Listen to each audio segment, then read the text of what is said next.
¿Qué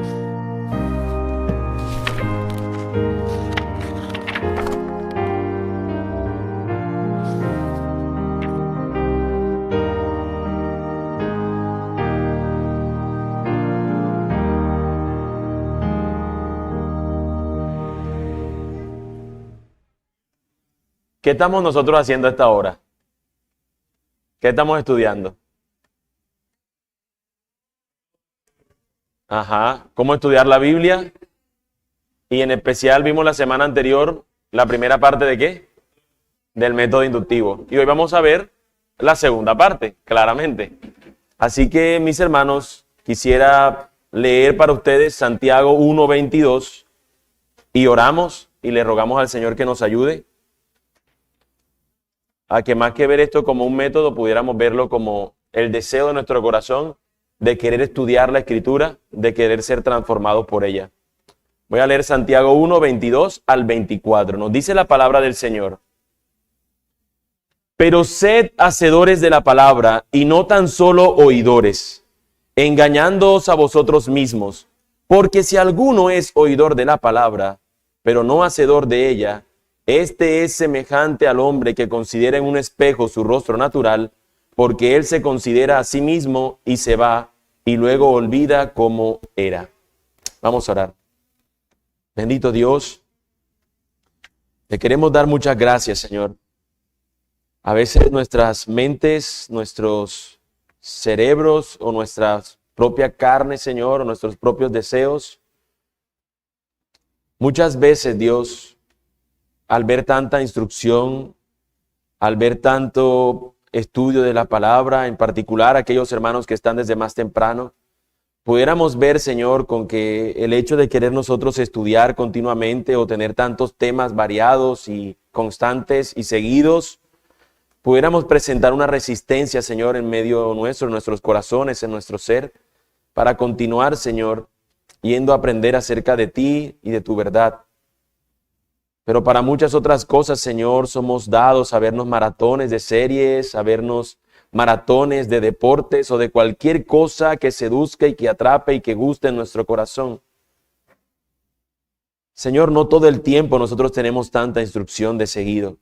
La mayor parte de nuestro tiempo no somos instruidos por tu palabra, Señor. Por eso te ruego que le des a nuestro corazón, Señor, un deseo amoroso, ferviente, por ir a tu palabra, Señor, y por ir incluso a esta clase, a esta enseñanza, con el deseo, Señor, de tener un corazón dispuesto para aprender, para ser entendido, Señor, en tu palabra, para querer en un deseo real, poder ver nosotros cómo estudiar tu palabra.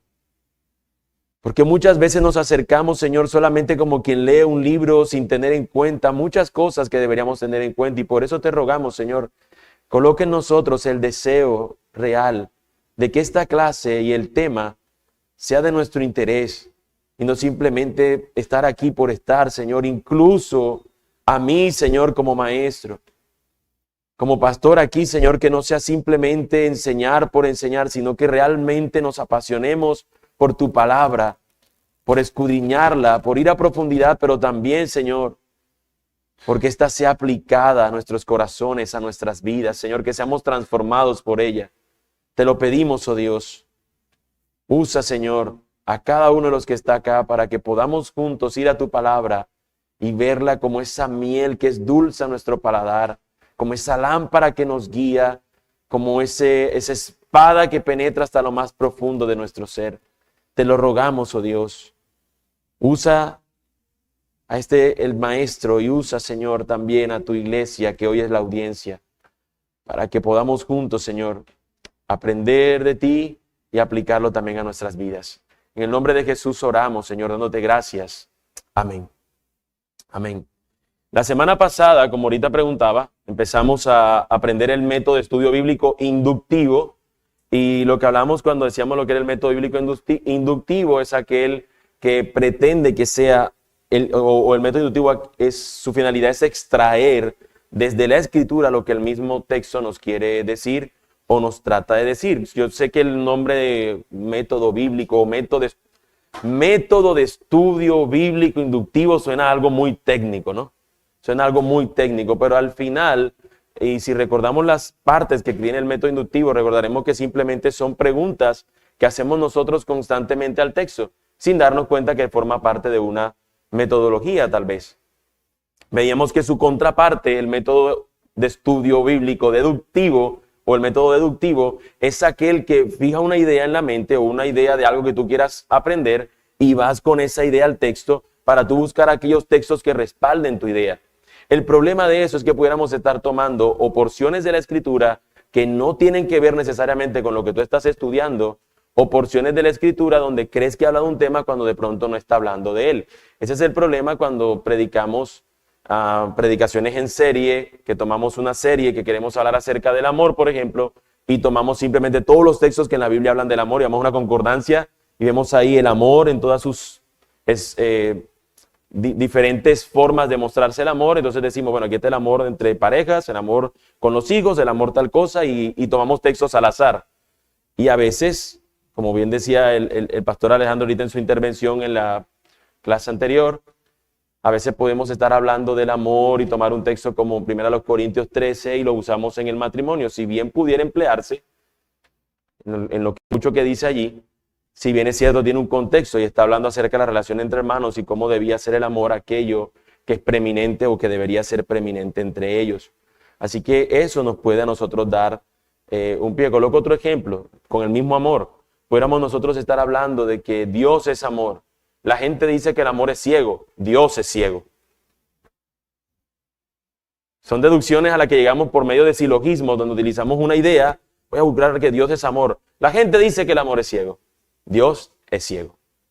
Entonces, a veces nosotros, el método deductivo nos lleva a poder cometer ese tipo de errores porque vamos con una idea preconcebida y la tomamos extrayendo textos al azar de la Escritura, mientras que el método inductivo lo único que busca, y vuelvo a decir, es un nombre técnico para indicar que lo que buscamos es lo que dice el texto, es lo que yo extraigo para poder entender lo que dice, observar lo que dice, interpretar lo que dice y cómo esa verdad se aplica a mi vida, que es lo que vamos a ver específicamente en la mañana de hoy. De hecho, mis hermanos, aquellos que nos visitan hoy por primera vez, aquellos que tienen su tercera visita en algunos, aquellos que están reciente visitándonos, es algo similar a lo que hacemos en nuestras predicaciones. Normalmente nosotros predicamos series basadas en un texto particular o una porción amplia de la Biblia, como cuando estudiamos el Sermón del Monte, que fueron 3 capítulos, o como hemos estudiado Génesis, que ya hemos visto más de 11 capítulos y que vamos a continuar, Dios mediante, el próximo domingo para continuar con el resto del libro de Génesis. Y bueno, vamos a hacer también otras etapas allí en el Génesis, pero vamos a seguir estudiándolo. Estamos estudiando desde la Escritura y qué es lo que nos dice ese texto. Y ustedes se darán cuenta que es similar a lo que hacemos con el método inductivo, extraer esa verdad del texto. También aquellos que están participando, que han participado de un discipulado que hacemos los martes, que se llama ECO, y quiero hacer una pregunta que haga eco en ustedes. ¿Qué significa ECO?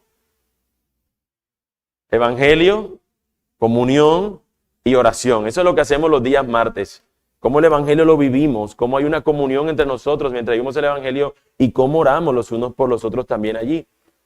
Ese es el discipulado que hacemos los martes. Y en el discipulado ECO hacemos esto mismo que hacemos acá. Observamos el texto, recordarán ustedes que siempre tenemos preguntas de observación.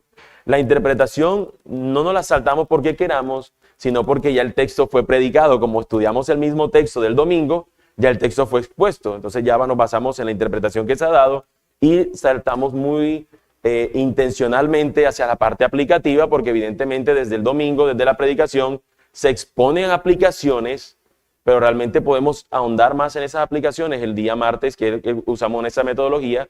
Pero el método inductivo lo hemos aplicado ya en la iglesia, en varias de nuestras reuniones o de las cosas que hacemos. Ahora, mis hermanos, hemos invitado a que ustedes y yo podamos tener este método inductivo como el método de estudio bíblico personal de la Escritura. Que cuando tú vayas a la Escritura puedas también emplearlo para tu mayor conocimiento de la palabra del Señor, pero también para que puedas esa verdad aplicarla a tu corazón. Quisiera hacer unas preguntas acerca de lo que vimos la semana pasada y no quiero que se vea como un interrogatorio o un examen, sino más bien como un recordatorio, ¿sí? Un recordatorio, que podamos recordarlo. Quisiera preguntarles, y yo di una sigla para eso, ¿puede alguien decirme los 3 pasos en el método inductivo o del método inductivo? Observación, interpretación y aplicación. Oía, sí, en pasado, oía.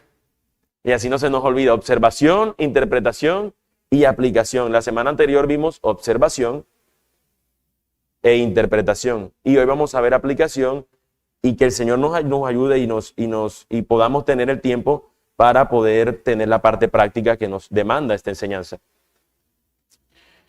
Quisiera que pudiera alguien compartir algo breve, si alguno lo tiene, que haya aprendido acerca de la interpretación, o si alguno pudiera decirme si utilizó. ¿Sí se escucha? Ok. Si alguno quiere compartir algo que haya utilizado el método inductivo, que de pronto no lo haya usado antes, o que si lo usa, alguno tiene algo que pueda decir, o si no tiene alguien en específico que lo haya empleado, ¿será que después de la clase anterior que vimos, cuando llegó el sermón, será que pudo de pronto ver algo diferente en ello? Como que, oye, me di cuenta de algo que se había hablado de la lección anterior.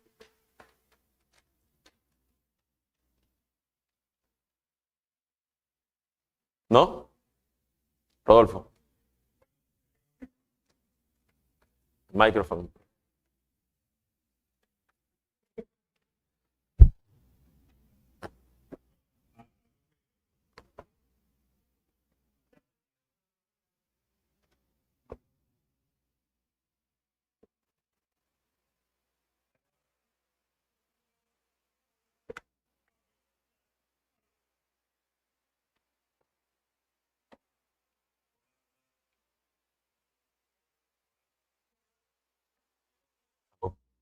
Ser ese. Debe ser la cajita ahí. Súbela ahí.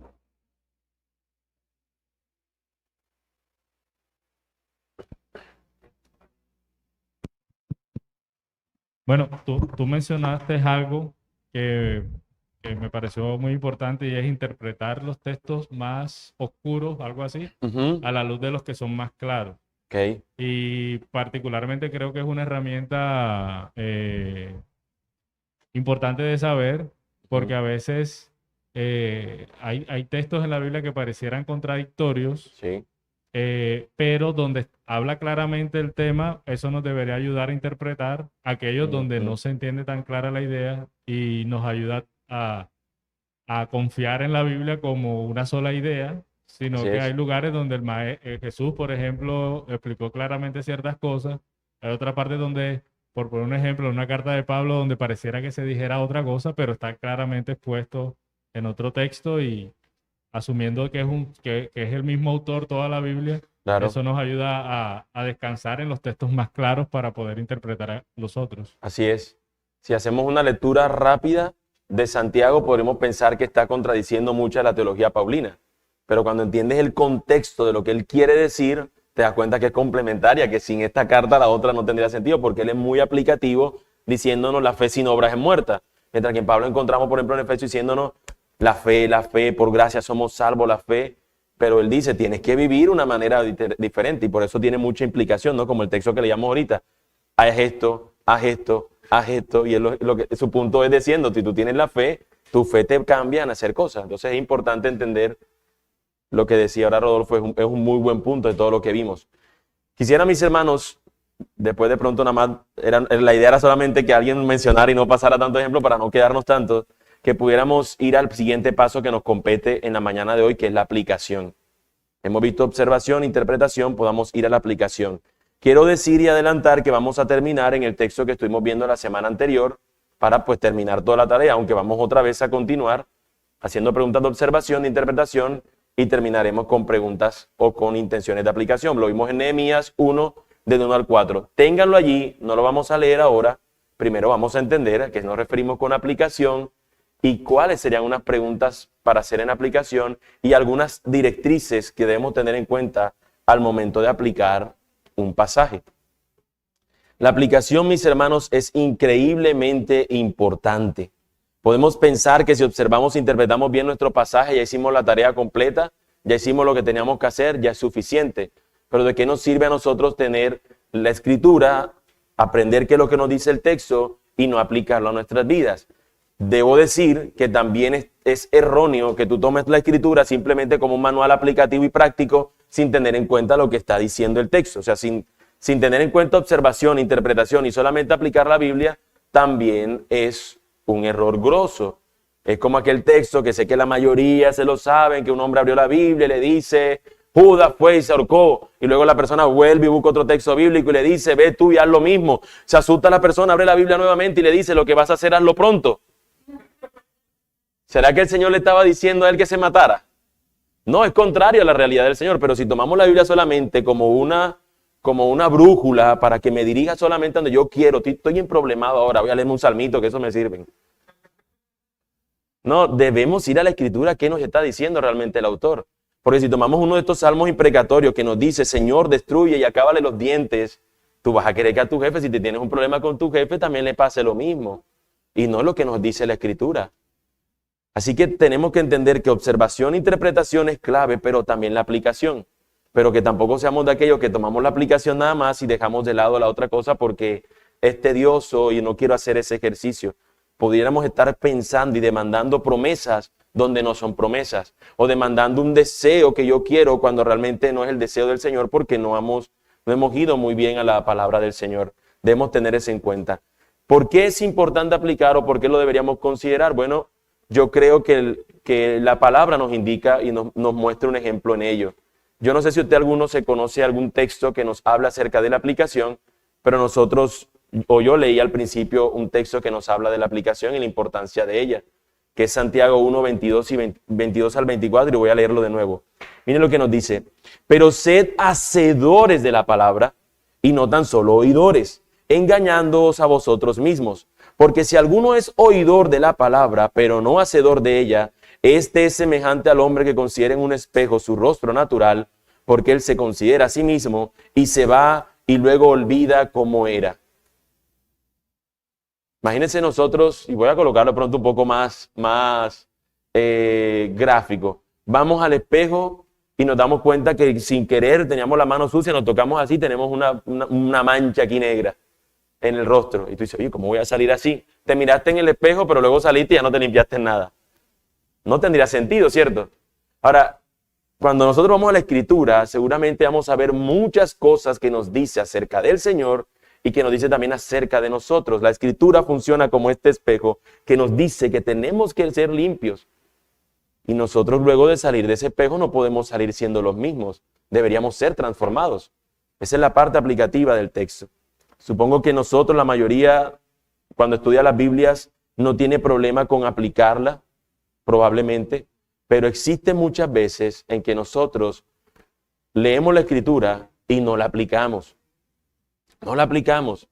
Y cuando digo eso no es simplemente porque no es nuestra intención, sino porque hay algunas cosas que las dejamos perder de vista. Algunas porque simplemente nos sobrepasó y algunas porque somos convenientes en algunos pasajes.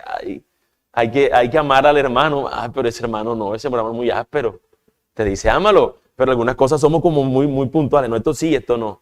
Somos selectivos. Esa es la palabra, somos selectivos. Debemos nosotros entender que la Biblia cuando nos hace una demanda es porque el Señor sabe que es lo que es bien para nosotros y debemos hacerlo. Yo voy a dar algunas respuestas de ejemplos donde nosotros no aplicamos la Escritura.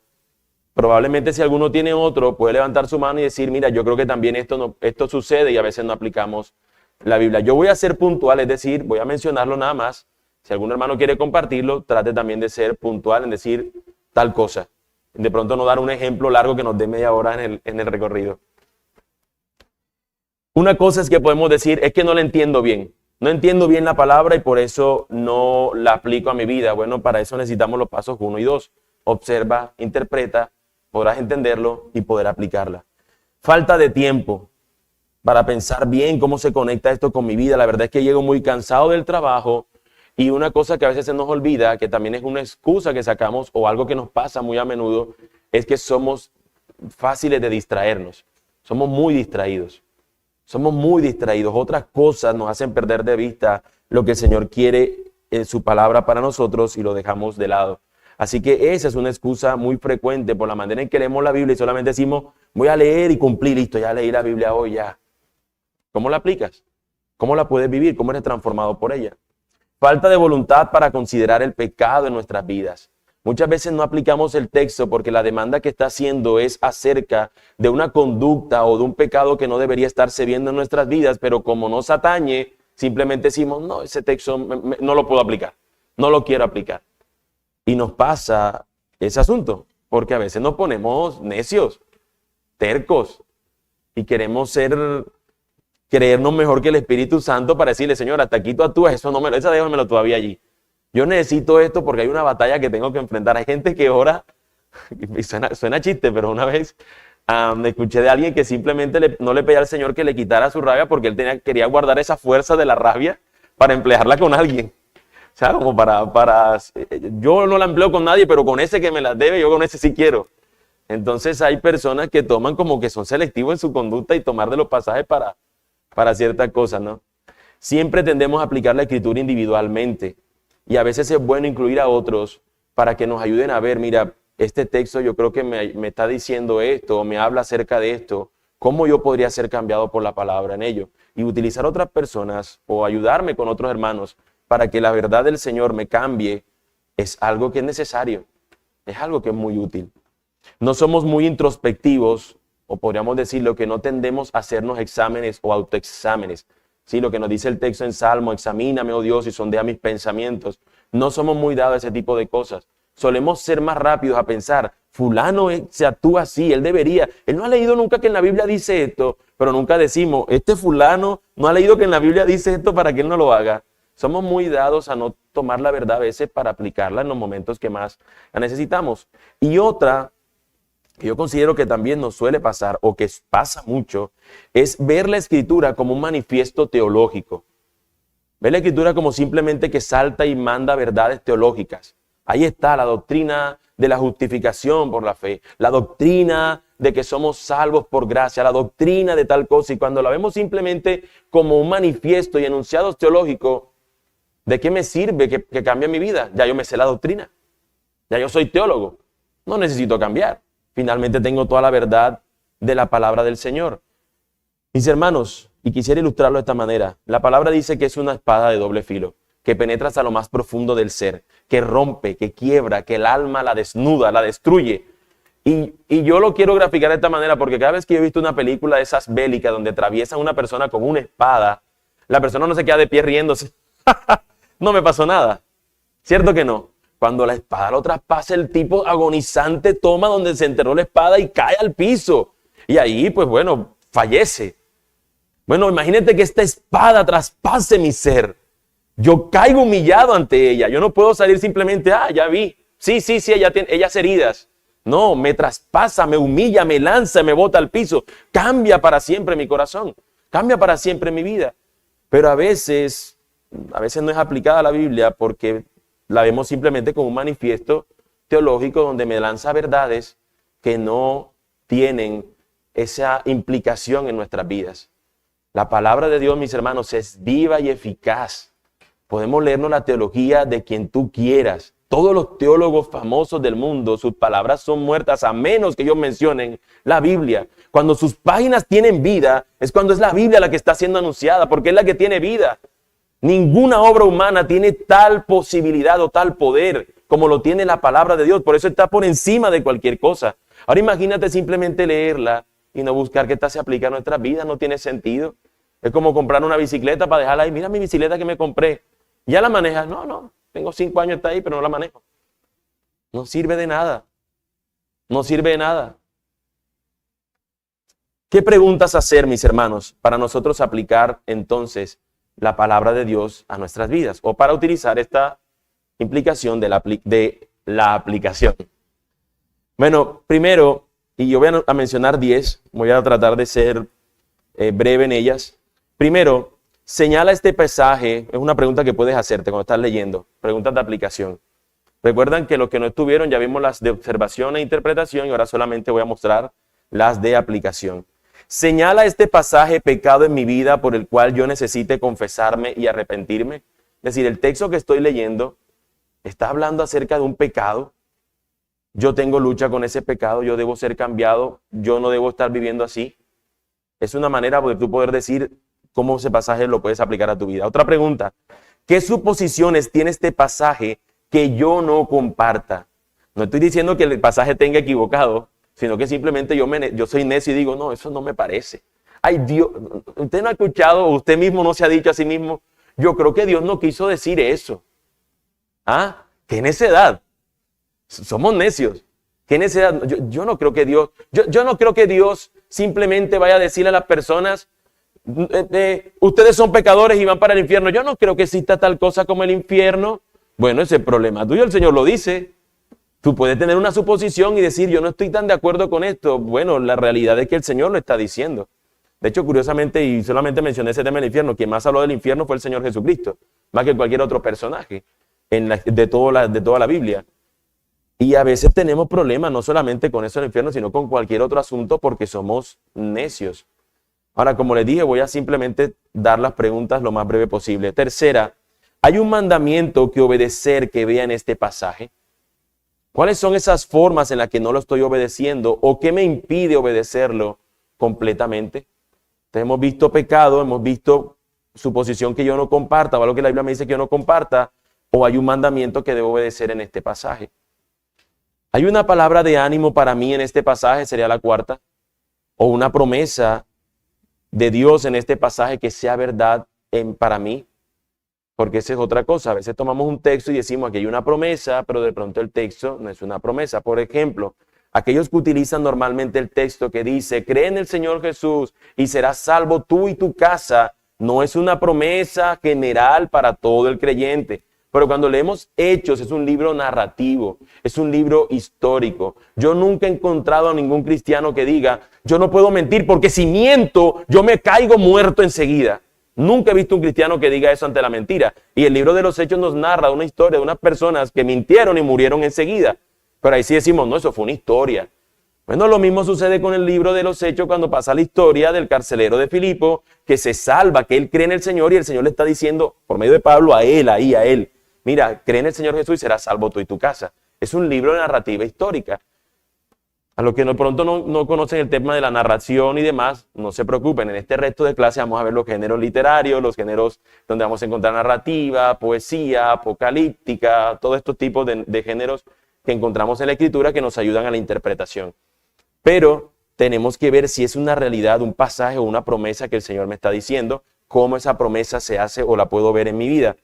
Quinto, ¿me enseña este pasaje algo acerca de quién es Dios? ¿Me enseña este pasaje algo de los atributos de Dios acerca de quién es Dios? Y yo sé que de pronto estás diciéndote, oye, pero si estamos hablando de que ese pasaje se aplica a mi vida, ¿por qué buscar un atributo de Dios si estábamos hablando de mí? Mis hermanos, si no conocemos a Dios, ¿cómo conocernos a nosotros y cómo ser transformados por este Dios que estamos conociendo? Cuando nosotros conocemos a Dios o entendemos más acerca de quién es Él, inmediatamente podemos darnos cuenta quiénes somos nosotros. Tú eres fiel para siempre. Yo no lo soy. Tú eres amor. Yo no lo soy. Yo no lo soy. Cuanto más la Biblia nos muestra la excelencia de nuestro Salvador y Rey, más desearemos pasar nuestras vidas en adoración a Él. Cuando más conoces que Él salvó pecadores siendo Él santo, nosotros podemos darle más gloria a Él porque podemos entender más cuán profundidad del amor de Dios para salvarnos a nosotros que no lo merecíamos. A medida que más conocemos al Señor, más deberíamos ser humildes en vez de ser soberbios, porque nos damos cuenta que somos iguales a los que están afuera y el Señor tuvo misericordia para salvarnos.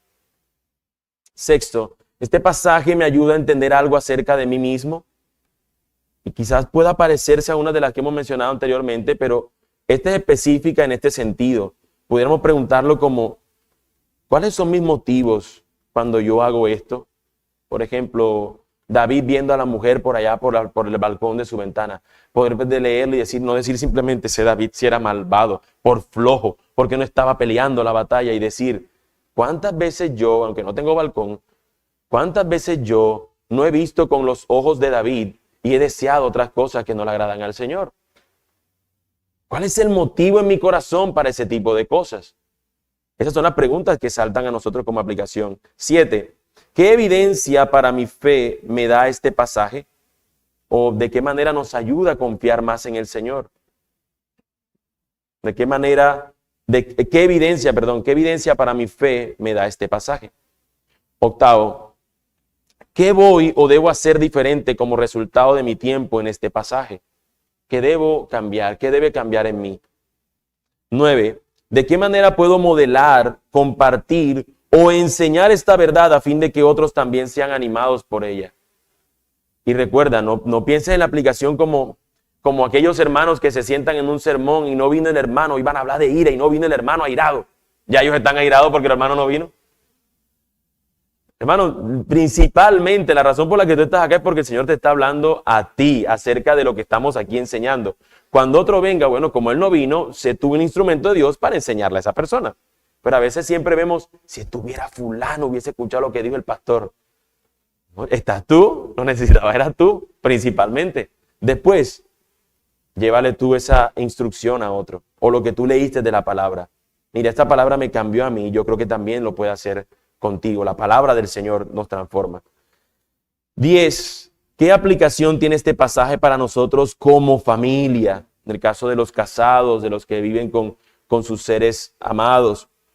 O también poder preguntarnos qué aplicación tiene este pasaje para nosotros como iglesia.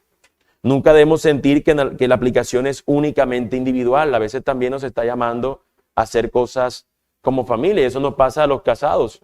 Leemos la escritura para nosotros, pero también sabemos que también nos habla para poder instruirla a los que están con nosotros.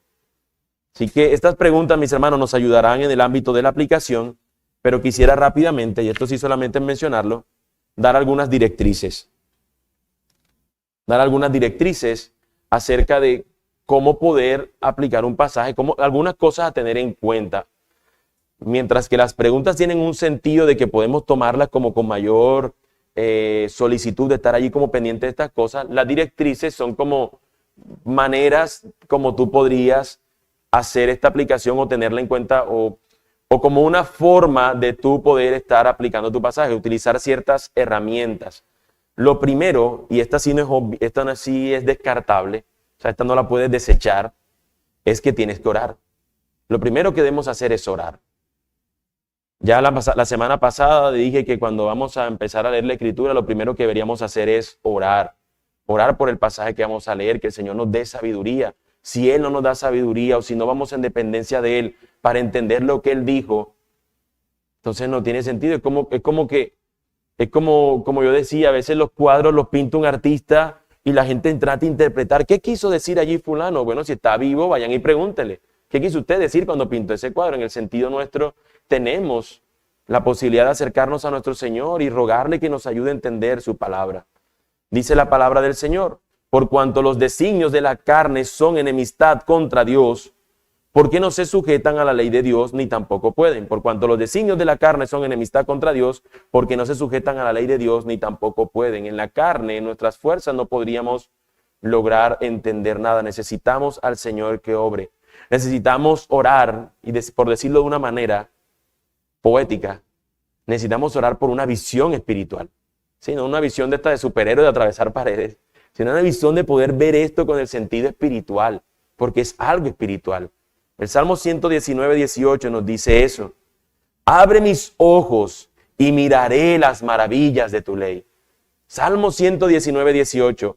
Abre mis ojos y miraré las maravillas de tu ley. Necesitamos que el Señor abra nuestros ojos para que podamos ser asombrados y maravillados por la palabra. Así que esa es una primera directriz que no deberíamos desechar. El Señor hace sabio al sencillo, al que se presenta, al que va al Señor en humildad, ¿no? Otro, toma suficiente tiempo para pensar.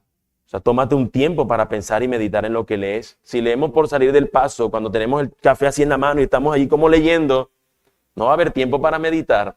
Así que esta es una directriz que podemos o deberíamos tener en cuenta. Tomarte el tiempo, sacar el tiempo para esto, para poder estudiar el pasaje, poder aplicarlo, poder observar, interpretar y aplicarlo a nuestras vidas. Ese es un deseo que debemos nosotros tener.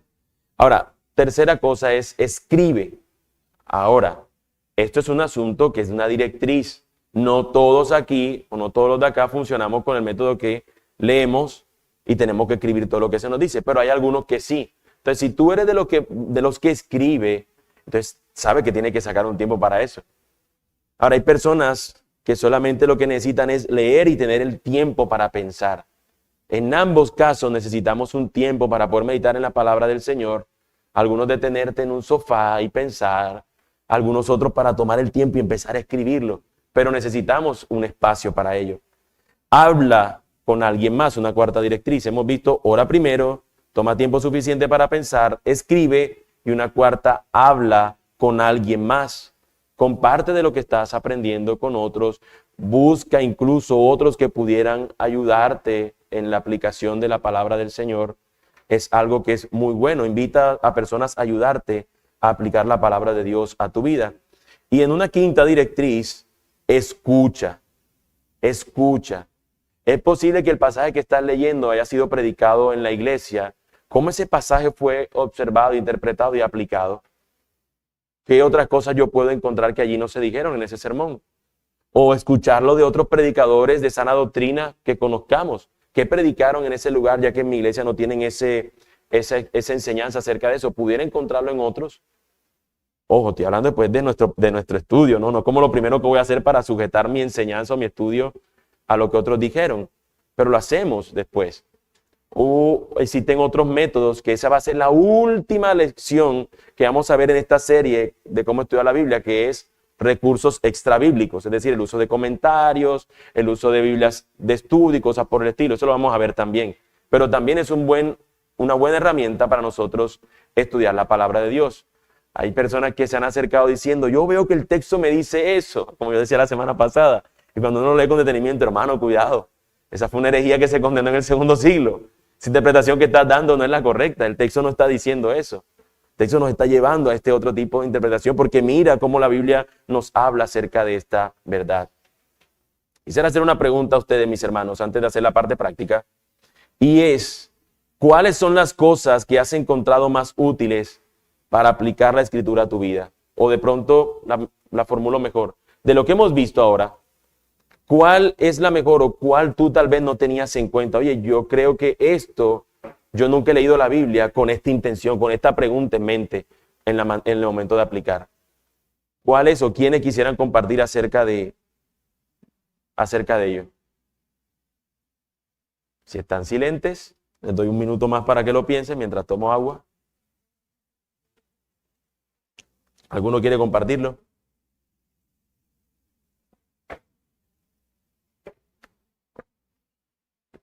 Ok.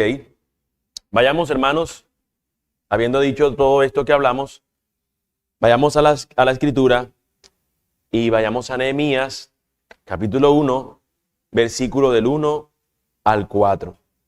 Nehemías, capítulo 1, versículo del 1 al 4. ¿Sí? Que espera un momento el micrófono. Sí, una hermana te salió así de la pared. Una mano. Hola, ¿sí me escuchan? Ok. Por lo menos nosotros no teníamos esa práctica, estábamos comenzando ahora, que teníamos esa práctica de que nosotros para leer la Biblia teníamos que orar. O sea, el orar para poder pedir, ¿verdad? Sabiduría, discernimiento con lo que estábamos. Y de pronto esa era una de las fallas. Y nosotros cuando orábamos, cuando tratábamos de interpretarla, era ahí donde nos bloqueábamos, porque de pronto no teníamos ese paso tan importante como era el orar, ¿verdad? Gracias, hermana. De hecho, esa era la pregunta que yo iba a hacer ahora. Ya tú la respondiste. Yo iba a preguntar, ¿qué es lo primero que vamos a hacer ahora al leer el pasaje? Orar. Yo les hago la pregunta, siendo sinceros. Cuando yo iba a hacer esa pregunta, ¿tú ibas a responder de verdad orar? ¿O te ibas a decir, observación, observación? ¿Qué es lo primero que vamos a hacer con el pasaje? Observarlo. O de veras ibas a responder orar, hermano. Vamos a orar por el pasaje. Muy probablemente una parte de aquí vamos a decir observación. Vamos a hacer preguntas de observación. Y yo les iba a decir, no, hermano, como usted respondió así, ore. Pero bueno, como ya la hermana se adelantó, vamos a orar antes de leer el texto. Y luego lo leeremos. Sí, hermano. Ajá. Hombre, te hubiese dado este.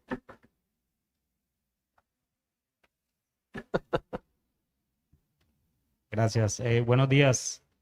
Buenos días.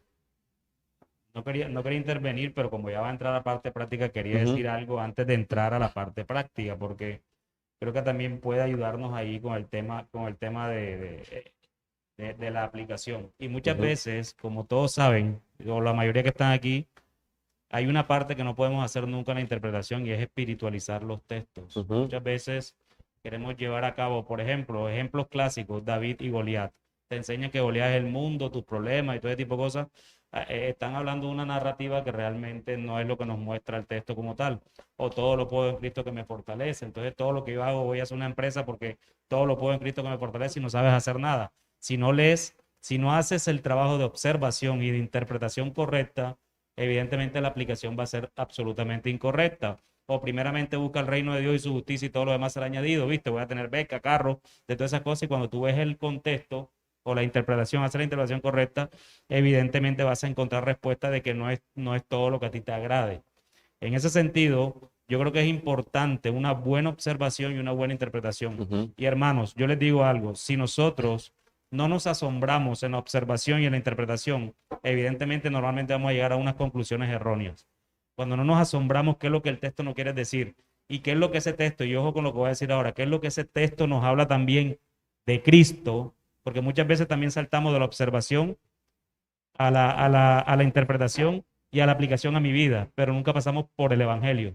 Y cuando no pasamos por el Ujú. Evangelio, realmente, normalmente la aplicación va a ser absolutamente incorrecta. Entonces, ahorita que entremos en la práctica, quisiéramos Ujú. que tuviéramos en cuenta también esos aspectos que me parece que son Así importantes. es. De hecho, lo vamos a tener en cuenta.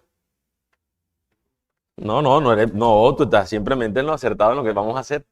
Te adelantaste nada más. Mis hermanos, tenemos un pasaje, abrimos nuestras Biblias, tenemos Nehemías 1 del 1 al 4. Por cierto, le dije a ustedes que lo abrieran y yo no lo he leído, yo no lo he abierto. Vamos a orar. Señor, esta es tu palabra. Señor, aunque estamos en un ejercicio práctico, Señor, no deja de ser tu palabra. No deja de ser, Señor, la lámpara que nos ilumina el sendero por el cual nos debemos andar. No deja de ser la verdad tuya, Señor, que transforma a cualquier persona, que tiene el poder para hacerlo, como con pecadores como Pablo, que renunciaban y que no estaban, que no estaban dispuestos, Señor, a creer en ti y al contrario perseguir a tu amada iglesia. A pecadores, Señor, o a necios, o a hombres impetuosos como Pedro, Señor, que en los evangelios lo vemos de una forma, pero ya en las cartas lo encontramos un hombre transformado. Esa es tu palabra, Señor, obrando. Tu Espíritu Santo haciendo la labor. Aquel que inspiró la palabra y que llevó a que fueran escritas estas cosas, es el mismo que transforma a las personas para que vivan conforme a la palabra que él inspiró. Así que estamos aquí, Señor, y más que ver un ejercicio, queremos ser transformados por Nehemías 1 del 1 al 4, Señor. Ayúdanos a que podamos nosotros leer tu palabra, hacer lo que queremos hacer, Señor, pero ante todo que tu palabra nos transforme, Señor, nos diga lo que dice allí, nos haga, Señor, amar lo que leemos, lo que tenemos allí y cómo esta verdad salta y nos hace emocionarnos a nosotros y ser transformados por la viva que ella es. Te lo pedimos, oh Dios, en el nombre de Jesús nuestro Señor. Amén. Amén. Hermanos, Nehemías 1 del 1 al 4. Quisiera que algún hermano lo pueda leer. Por favor. Nehemías 1 del 1 al 4. La hermana Sor lo va a leer. Bueno, perdón, ya. Bueno, la hermana Sor entonces. Es que no vi acá, estaba de este lado. Palabra de Nehemías, hijo de Acalías. Aconteció en el mes Kisleú, en el año 20, estando yo en Susa, capital del reino, que vino Anani, uno de mis hermanos, con algunos varones de Judá. Y les pregunté por los judíos que habían escapado, que habían quedado de la cautividad, y por Jerusalén. Y me dijeron, El remanente, los que quedaron de la cautividad allí en la provincia, están en gran mal y afrenta, y el muro de Jerusalén derribado y sus puertas quemadas a fuego. Cuando oí estas palabras, me senté y lloré, e hice duelo por algunos días, y ayuné y lloré delante de Dios de los cielos. Amén. Amén. Amén. Las preguntas de observación, recordemos que son preguntas esenciales, son preguntas como tipo interrogatorio, que son las preguntas qué, quiénes, cuándo, cómo, dónde y algunos por qué. No son los por qué de interpretar, de por qué será que él dijo eso si el texto no lo dice, son los por qué que están allí. ¿Por qué? Por ejemplo, no podríamos preguntar en observación, ¿por qué será que Nehemías se interesó por preguntarle a su hermano Hanani acerca de esto? No lo sabemos, no está en el texto, así que saldría de ser una pregunta de observación. Las de observación son preguntas que salen la respuesta inmediatamente del texto. Eso es observar lo que está diciendo el texto. Por ejemplo, les pregunto, y quiero ayudarlo por el tema del tiempo a tener algunas preguntas. Yo las tengo formuladas de manera general esperando a usted la respuesta. ¿Un qué? Un qué de todo lo que podemos tener acá, de todos los qué. ¿Qué es lo que está pasando en nuestro pasaje? ¿Qué está pasando en el pasaje?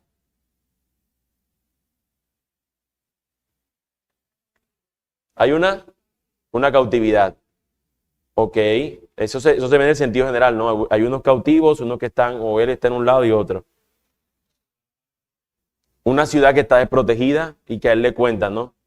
Al final lo que podemos ver es una conversación que lleva a una oración.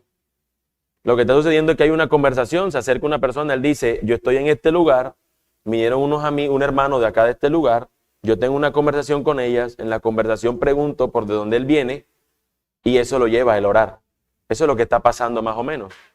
De hecho, si predicara, este sería más o menos mi línea para enseñarlo, ¿no? Pero recuerden que yo no tengo que pensar en el pasaje para predicarlo, sino también cómo aplica mi vida. ¿Quiénes son las personas más importantes en este pasaje o las personas que se destacan en este pasaje? ¿A quiénes encontramos? Nehemías, el remanente, importante. ¿Quién más? El hermano. ¿Alguien dijo un rey también? ¿Que hay un rey? El rey Artajerjes. No todas las versiones dicen el nombre, pero por el contexto luego sabemos que él acá dice, bueno, en la mía dice Artajerjes. ¿Qué más? ¿Encontramos otro personaje? Creo que esos son, ¿no? Otra pregunta de observación. ¿Cuándo ocurren estas cosas?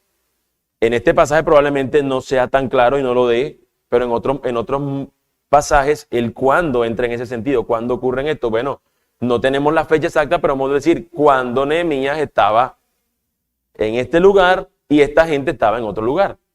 Ese es el cuándo del texto. Y aquí nos da un año específico. ¿Cómo? No me fijé. Kisleu. Sí, pero no hice el tema de ir al comentario. Porque no tengo ni idea cuál es Kisleu. No sé cuál es el mes Kisleu. Y algunos, de hecho es interesante porque algunos meses tienen razón de ser, de estar. No sé si aquí está. No sabe qué es octubre. ¿Cómo? Sí, da la intención de que es un mes persa, que no es hebreo, pero se puede, pues, y en un comentario pudiéramos tener una mayor dato. Exacto. Tienen otro sistema, otro calendario. Ahora, ¿dónde están ellos según el texto? Fácil, ¿no? Se encuentra en la capital, pero la otra gente están allá en la ciudad que fue destruida, ¿no? Están en Jerusalén, está destruida. Y una pregunta que es muy interesante es un por qué aquí, que es clave. ¿Por qué llora Nehemías? Yo quise ser específico en esa, un por qué. ¿Por qué llora Nehemías? Y la respuesta claramente es porque a él le contaron lo que le estaba sucediendo. Tuvo compasión y pensó en lo que estaban sufriendo ellos allá. Su coterráneo, exacto. De hecho, la intención del texto nos muestra que prácticamente Nehemías No había nacido allá, o sea, él sabía que él venía de allá, pero él estaba acá. Él podía simplemente desentenderse.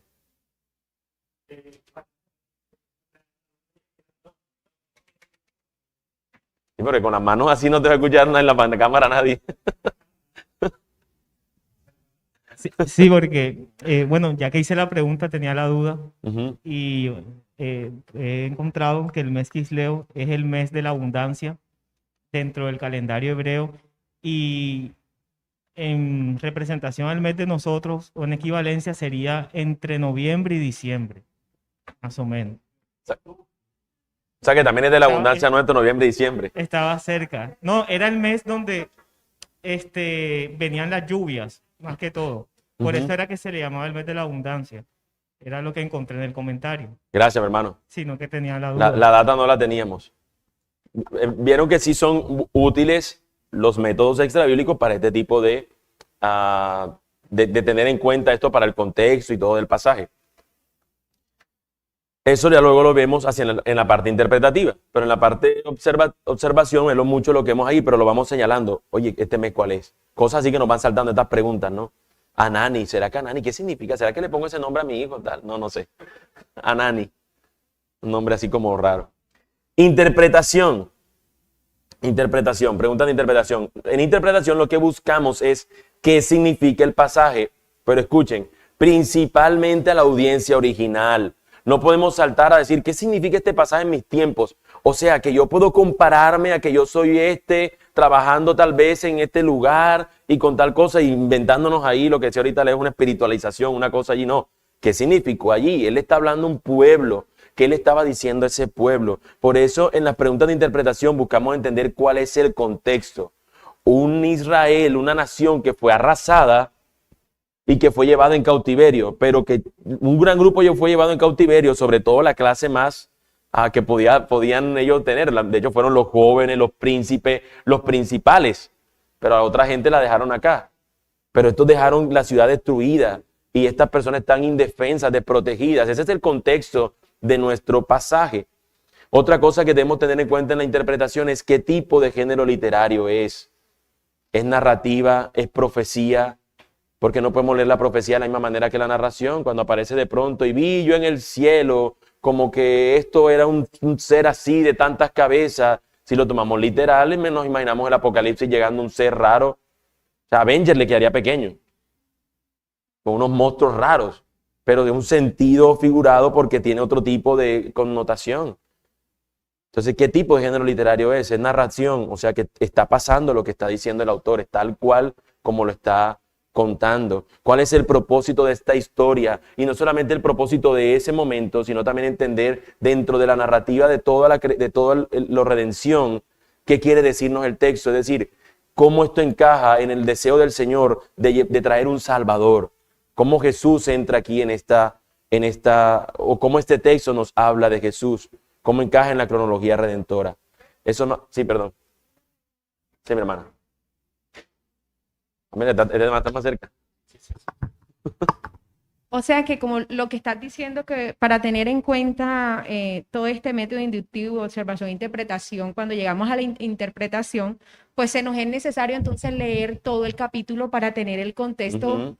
completo, porque estamos haciéndonos preguntas que en esos 4 versículos no se nos dicen explícitamente. Totalmente. Entonces creo que tenemos que tener en cuenta leer Ujú. el capítulo o quizás uno anterior, uno y uno después. También, claro. O O todo el libro. O todo el libro. Exacto. Exacto. Ok. Sí, sería bueno, por ejemplo, pongo el ejemplo, para nosotros la serie de Génesis, lo primero que hicimos fue leernos el libro y luego ya poder ir viendo detenidamente cómo ir separándolo. Es algo que es clave. Por ejemplo, nosotros decimos, pero el que tiene que ver en esto, ¿para qué este señor se motiva? Bueno, después al final del capítulo 1 que nos va a decir cuál era su oficio.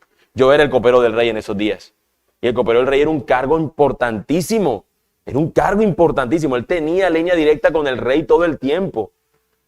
Podía hablarle al rey. Así que este personaje es importante porque él es el que puede hablarle al rey para pedirle, rey, yo estoy llorando y sufriendo porque yo necesito ayuda por mi ciudad. Es clave eso. Pero hasta aquí no lo podemos ver.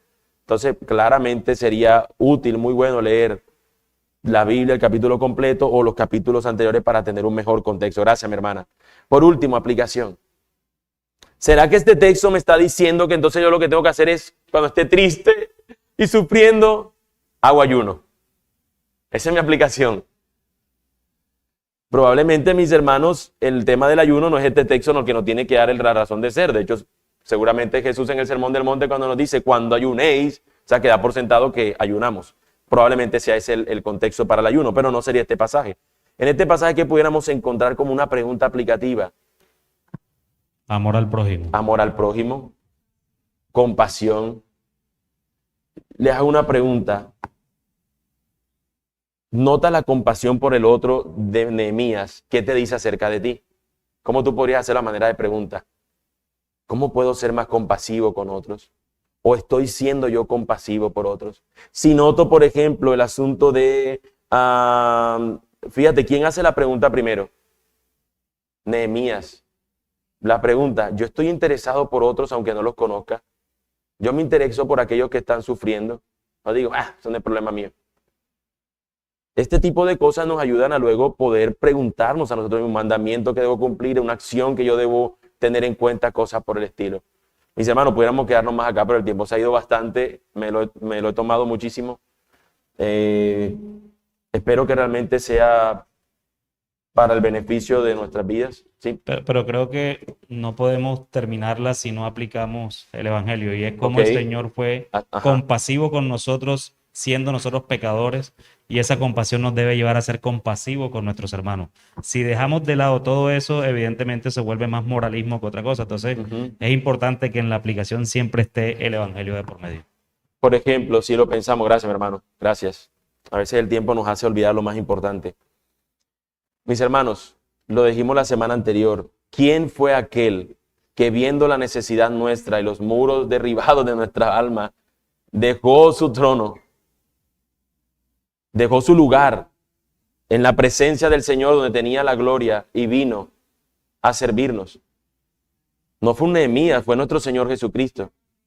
Así que, gracias, mi hermano. Gracias, porque lo más importante lo perdemos de vista a veces por la premura, lo que acababa de decir hace un instante.